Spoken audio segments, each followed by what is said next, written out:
এই জন্য মানুষকে গভীরভাবে কোরআন কারীম পড়তে হয়, গভীরভাবে একটু কোরআন কারীম চর্চা করতে হয়, গভীরভাবে কোরআন কারীমকে বোঝার চেষ্টা করুন। যেটা তাদাব্বুরে কোরআন আল্লাহ বলে, শুধু তরজমা পড়া নয়, শুধু তফসির নয়, তফসিরের পরে তরজমা, তফসির, তারপরে গভীরভাবে আপনি চিন্তা করেন কোরআনে আয়াত নিয়ে, আপনি কোরআনে কারীমে সব কিছুই পাবেন। জি, আজকে মুসলিম জাতির যে অবস্থা, এই অবস্থায় যেমন এক যুগে দোয়া করেছিলেন এক বান্দার, ইবআস লানা মালিকান নুকাতিল ফি সাবিলিল্লাহ, আল্লাহ, জি, আল্লাহর কাছে আশা তাদের ছিল। এবং সেই যুগের যিনি নবী ছিলেন তাকে বলেছে, ইবআস লানা মালিকান, আমাদের জন্য একজন নবীর ব্যবস্থা করেন, রাজার ব্যবস্থা করেন, তাই নেতৃত্ব জরুরি। মুসলিমদের সবচেয়ে বড় অভাব হচ্ছে নেতৃত্ব, মুসলিম উম্মার নেতৃত্ব। জি, সামান্য একটু জায়গার ভৌগোলিক নেতৃত্ব নয়, মুসলিম উম্মার নেতৃত্ব। জি, এমন একজন শাসক রাজা পাঠান নুকাতিল ফি সাবিলিল্লাহ, তার নেতৃত্বে লড়াই হবে। আসল নেতৃত্ব ছাড়া জিহাদ হয় না। নেতৃত্ব ছাড়া কুফরি শক্তি কখনো মুসলিমদেরকে ভয় করবে না, কারণ ছিন্ন ভিন্ন।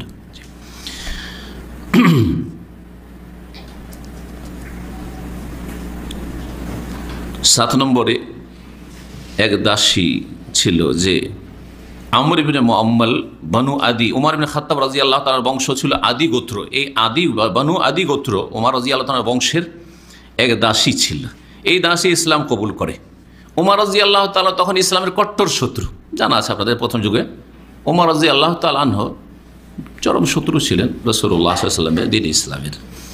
যখন জানতে পারলেন উমর রাদিয়াল্লাহু তাআলা আনহু তার কুফরির অবস্থায়, এই শত্রুতার অবস্থায়, যে তার বংশের এক দাসী ইসলাম গ্রহণ করেছে, তখন তার উপর নির্যাতন শুরু করলেন। মারতে মারতে এত মারতেন উমর রাদিয়াল্লাহু তাআলা আনহু, মারতে মারতে ক্লান্ত হয়ে যেতেন, তখন ছেড়ে দিতেন আর বলতেন যে দেখো, আমার মেরে তো মন ভরেনি এখনো, আর তোমার মায়ের এখনো শেষ হয়নি, কিন্তু আমি ক্লান্ত হয়ে গেছি, এই জন্য একটু রেস্ট নিচ্ছি, আবার শুরু করবো, থামো, আবার শুরু করবো। বলতো আল্লাহে, মক্কার মুশরিকেরা আল্লাহর কসম করতো, জি, আল্লাহর নাম নিলেই জান্নাত পাওয়া যায় না, আল্লাহর কসম করতো। ওয়াল্লাত ওয়াল উজ্জা বলতো না, আল্লাহে, আল্লাহর কসম, আর আল্লাহর সাথে শিরিক করতো। আল্লাহর রুবুবিয়ত মানতো, এর আগে আলোচনা করেছি যে আল্লাহকে সৃষ্টিকর্তা মানতো, রব মানতো, আল্লাহকে রিজিক দাতা মানতো, কিন্তু ওসিলা আর সুপারিশকারী আল্লাহর কাছে কাছিয়ে দেবে এই আমাদের দেবদেবীরা। তো মাজার পূজারীরা তো তাই করছে। গস কুতুবে বিশ্বাসী, যারা ওলি আউলিয়াতে বিশ্বাসী, যে ওলি আউলিয়ার অসাধারণ ক্ষমতাকে, তারা তো এটি বলে, হ্যাঁ, যে বড় বড় বুজুর্গানের দিনরা আমাদেরকে কি করবে, আল্লাহর কাছে পৌঁছে দেবে তাদের ওসিলাতে দোয়া করলে বা তাদের কাছে চাইলে। দুই দল হয়েছে, এক দল তাদের ওসিলাই দোয়া করে, আরেক দল তাদের কাছে দোয়া করে। দুটোই বেদাতি দল, দুটোই বেদাতের মধ্যে রয়েছে। আল্লাহর কাছে পৌঁছার জন্য ব্যক্তি ওসিলা না, আপনার ঈমান ওসিলা, আপনার নেক আমল ওসিলা, এগুলো হচ্ছে ওসিলা। আল্লাহর নাম গুণাবলীর সাথে চাওয়া হচ্ছে ওসিলা। জি, জীবিত মানুষের কাছে দোয়া চাওয়া ওসিলা, মৃত মানুষের কাছে কি আশা রাখেন? ওমর রাদিয়াল্লাহু বলতেন যে আল্লাহর কসম করে বলছি, মা আদাউকে ইল্লা সামাতান, তোমার যে মায়ের ছেড়েছি না, ক্লান্ত হয়ে ছেড়েছি। তখন ওই দাসী বলতেন, কাযালিকা ইয়াফআলু বিকা রাব্বুকা, আল্লাহ যেন এইরকমই তোমার সাথে করে, তুমি যত জুলুম আমার করছো, আল্লাহ যেন তোমার সাথে এরকমটা করে। কিন্তু আল্লাহ কত আরহামুর রাহিমিন, যে আল্লাহ হেদায়েত নসিব করেছেন, হেদায়েত নসিব না হলে ওই রকমই আযাব হইতে থাকতো। সুবহানাল্লাহ। তো অনেক জায়গায় দেখা গেছে যে এক সময় জালেম ছিল, এক সময়ের ইসলামের শত্রু ছিল, আর এক সময় ইসলামের পরম বন্ধু। এক সময় ইসলামের বড় ক্ষতি করেছে, আর এক সময় ইসলামের তার দ্বারা বড় খেদমত হয়েছে। তার একজন ওমর রাদিয়াল্লাহু তাআলা, আর একজন খালিদ বিন ওয়ালিদ, আবু সুফিয়ান, এইরকম অনেক প্রভাবশালী লোকেরা ছিল মক্কার, যারা এক সময় বড় শত্রু ছিল ইসলামের, আর এক সময় তাদের দ্বারা ইসলামের বড় খেদমত হয়েছে। আল্লাহ ভালো জানেন যে কাকে আল্লাহ মনোনীত করবেন, সুতরাং সবসময় দোয়া করতে হবে।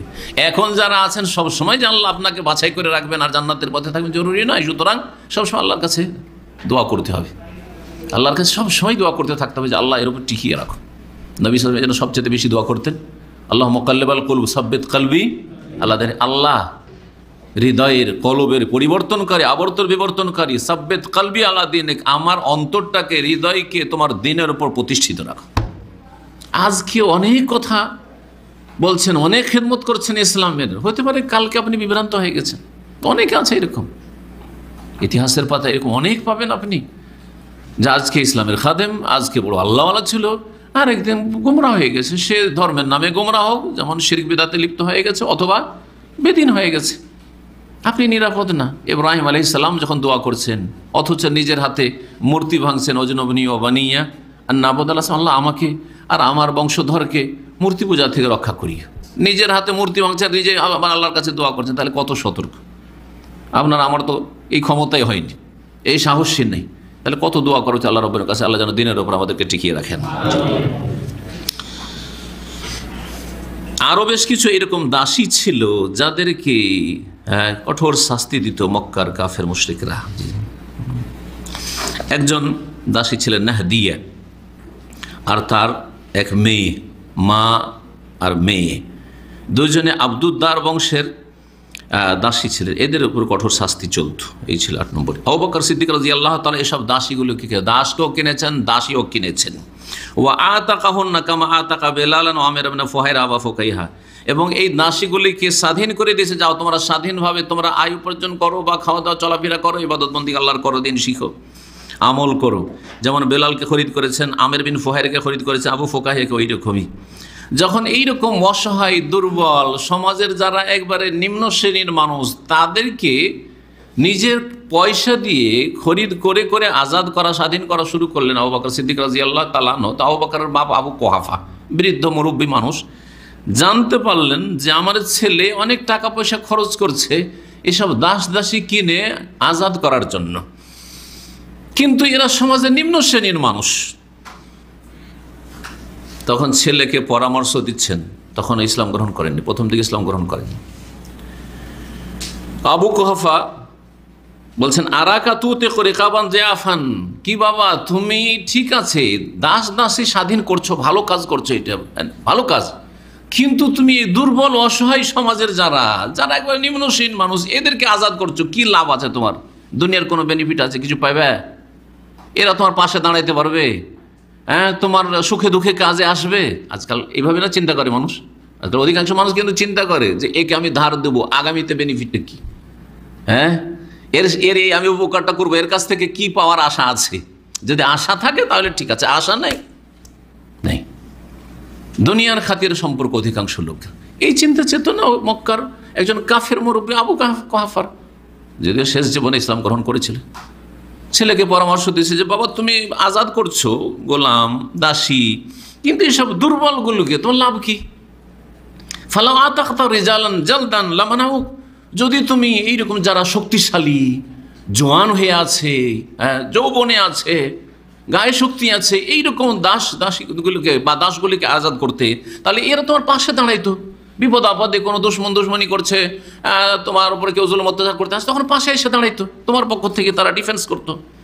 আবু বকর সিদ্দিক রাদিয়াল্লাহু তাআলা তার বাপকে বলতেন, ইন্নী উরিদু ওয়াজহাল্লাহ, বাবা দুনিয়ার লাভের জন্য আমি এদেরকে কিনে কিনে আজাদ করি না, বরং আল্লাহর সন্তুষ্টির জন্য আমি আজাদ করছি, আল্লাহকে রাজি করার জন্য। জি, এই মর্মেই সূরা আল-লাইলের আয়াত নম্বর 14 থেকে 21 পর্যন্ত শেষ পর্যন্ত আয়াত নাজিল হয়। এই আয়াতগুলি শোনাই। আল্লাহ বলছেন, ফাআনজারতুকুম নারান তালাযা, উত্তপ্ত আগুন থেকে তোমাদেরকে আমি সতর্ক করছি। লা ইয়াসলাহা ইল্লাল আশকা, যেই জাহান্নামের আগুনে যে অধিক হতভাগা, সে ছাড়া আর কেউ প্রবেশ করবে না। যারা সর্বাধিক হতভাগা বদনসিব তারাই প্রবেশ করবে। আল্লাযী কাযযাবা ওয়া তাওয়াল্লা, কে হচ্ছে হতভাগা? যেই ব্যক্তি মিথ্যা মনে করলো আল্লাহকে, আল্লাহর দিনকে, আল্লাহর রাসূলকে, আল্লাহর কিতাবকে, ওয়া তাওয়াল্লা এবং মুখ ফিরিয়ে নিল নবী সাল্লাল্লাহু আলাইহি ওয়াসাল্লামের দাওয়াত থেকে, সে হচ্ছে হতভাগা। তাহলে দিন ইসলাম থেকে যে মুখ ফিরিয়ে নেবে সে হচ্ছে হতভাগা। এখানে ইঙ্গিত করা হয়েছে মক্কার কাফের নেতা উমাইয়া বিন খালাফের দিকে, যে ওই বেলালের মালিক, হ্যাঁ, এ হচ্ছে আশকা, বদনসিব, হতভাগা। মক্কার নেতা ছেলে, তুমি যদি ইসলাম গ্রহণ করতে তাহলে তোমার এই নেতৃত্ব থেকে যেত, তুমি একজন সম্মানিত সম্ভ্রান্ত ব্যক্তি হয়ে থাকতে, কিন্তু আল্লাহ তোমাকে হতভাগা করেছে দুনিয়া আখিরাতে, যে তুমি রাসূলুল্লাহ সাল্লাল্লাহু আলাইহি ওয়াসাল্লামের দাওয়াতকে তুমি প্রত্যাখ্যান করলে।